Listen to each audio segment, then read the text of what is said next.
Hey everyone, Anton from JB2iOS, and iOS 11 has just dropped to the public. And without further ado, let's get started with all the new features in iOS 11. The first thing you're going to see when you update to iOS 11, the lock screen. So what's new? So if you swipe down, you can see all the notifications from today. It can go all the way from earlier today, yesterday, and all the way back. You can either X to clear the today's earlier today, or you can actually 3D touch, and you can clear all notifications on that day, which is way easier. The lock screen passcode is now a little bit more bolder, bubblier, and it looks beautiful. So if we enter my passcode, which definitely no one saw, you can see that it also looks different here. So as you can see, in the dock, there's actually no labels. Folder name is different. That's going to be a tutorial for later. But if we actually remove something from the dock, it actually shows up. But if you put something back in dock, the name disappears. It is now convenient and it looks beautiful. Another new feature that came by that everyone has requested is moving multiple icons in one. So to do that, you hold one icon, and once you're holding it, start tapping on all the apps. Then you're gonna have a bunch of the apps that fall along you. Oh, whoops! I accidentally, yeah. And then you can just drop it anywhere, and it's gonna stay right there. So to do it again, you just tap, and it's nice. I like it. In notifications, it is now a lock screen, so everything is now combined. So now it looks way better. I like it. It's beautiful, and yeah. In this update, Siri has been updated with more realistic male and female voices, and she has a bunch of new features. So here's one new feature. Hey Siri, translate. Sure. Translate into which language? French. Okay. What would you like to translate? Hello.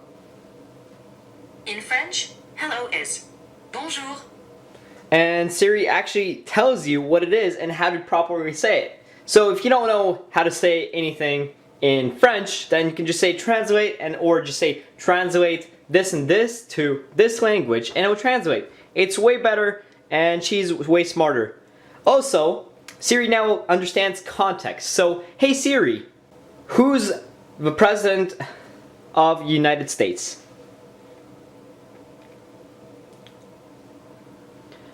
Hey Siri, how old is he? Donald Trump is 71. So yeah, she now understands context. So in first place, I ask who the President of the United States is, and then she asks, how old is he? And she actually says, how old is he? So it's very useful. I'm thankful that Siri now understands context. If you go to settings, general, accessibility, all the way down, and accessibility shortcut, you're going to notice that there's now two new settings. So there's a smart invert colors and classic invert colors. So what's the difference between the smart and classic? Alright, so let's go to the App Store.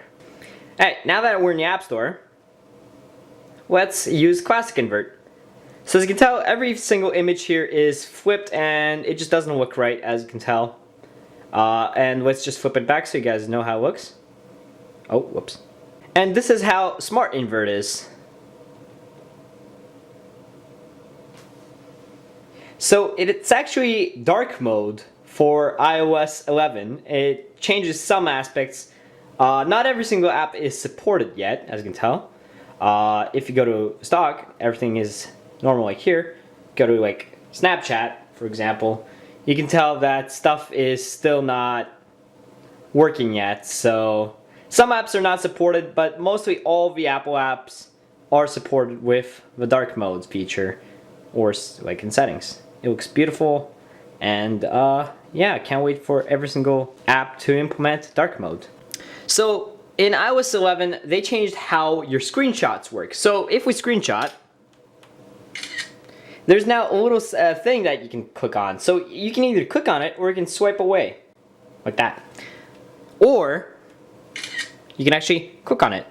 Once you click on it, you can actually instantly mark up on it, and it's way better to just do it in here, like draw some stuff, draw an arrow, clickbait stuff.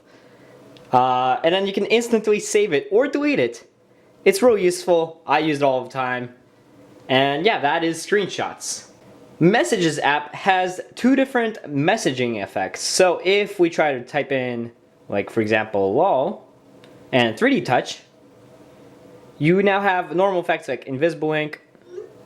Whoops, accidentally. So you now have normal effects like invisible ink, gentle, loud, slam, and in addition to that, you now have new effects like echo, spotlight, balloons, confetti, love, lasers, fireworks, and shooting star, and celebration. And that is messages. One new amazing feature in photos is when you take a live photo, you're gonna have a normal photo. But actually, if you swipe up, you're gonna have some new effects which are pretty new. So there's a normal live effect. There's a loop effect. So let's see what that does. It just loops normally. Looks amazing if you have some, bicycle shots or something like that.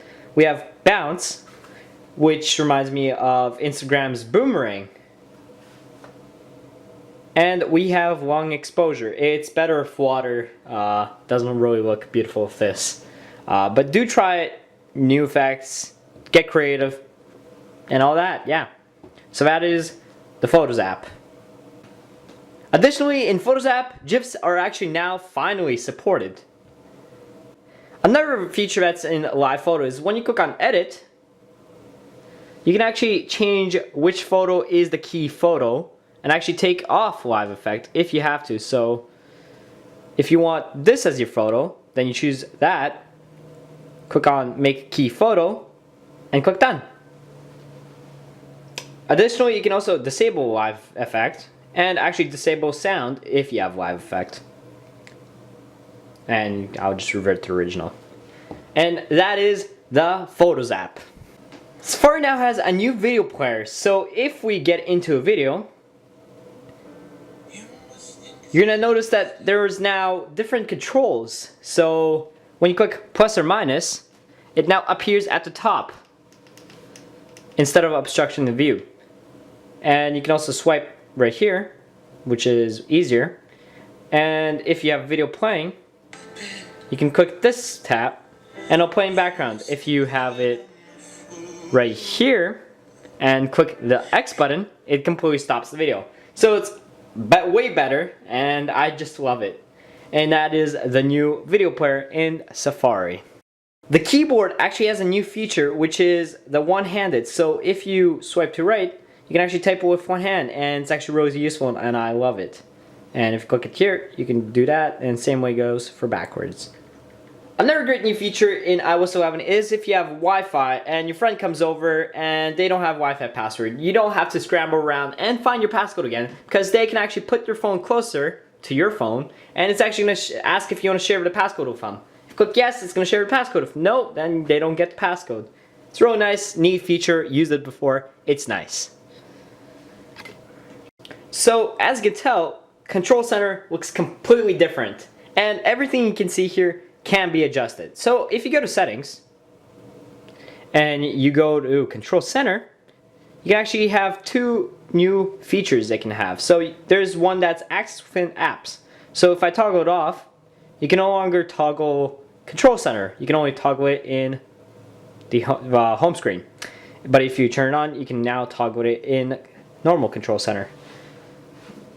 So to customize Control Center, you can now just go here, and as you can tell, there's more controls and more controls right here. You can adjust, like for example, there's screen recording, and I'm gonna take it up here.